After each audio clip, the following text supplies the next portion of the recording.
He ripped her out of bed, pulled off her nightgown and said, "I've put up with you long enough. I've brought dishonor to myself as well as my family by being married to such a filthy animal. I don't want to see you or your offspring again. Out with you both. Stay where animals like you belong." He ordered her to leave the house with the child immediately, never to return. Daisa pleaded with him, "Think of your son, do what you want with me, but do have mercy on him. He is your own flesh and blood." The man remained cold-hearted.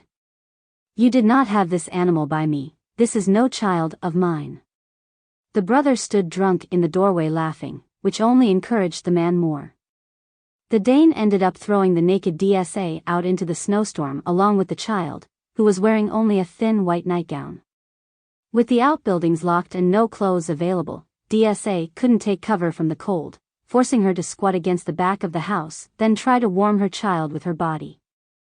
The night got colder as the hours passed. Dsa had already lost all bodily feeling, she felt almost warm. The baby's crying had stopped. His skin color was turning blue, the blonde curls around his face were soaked by the snow and the boy now lay lifeless in her arms. The mother's heart hurt so much that she could have ripped it out with her own hands. She held her child as hard as she could. The last thing she did in her short 22-year-old life was to put a curse on her husband as well as his family in a way only an Icelandic woman could master.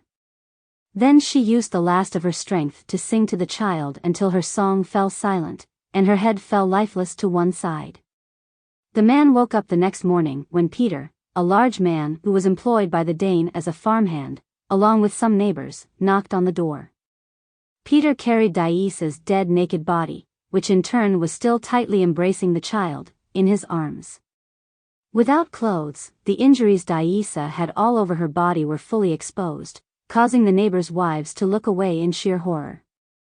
Peter held Daisa as if she were a porcelain doll and couldn't keep from crying as he had known her all his life.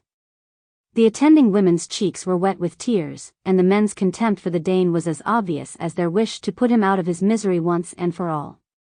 They all stood silently, glaring at the man who had caused the deaths of the woman and child, frustrated, unable to act. Black ravens began to circulate above them. Their numbers only rose, which caused the people present to feel uneasy.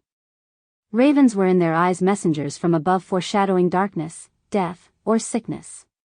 They often carried messages to the living from lost souls who could not rest. He ripped her out of bed, pulled off her night.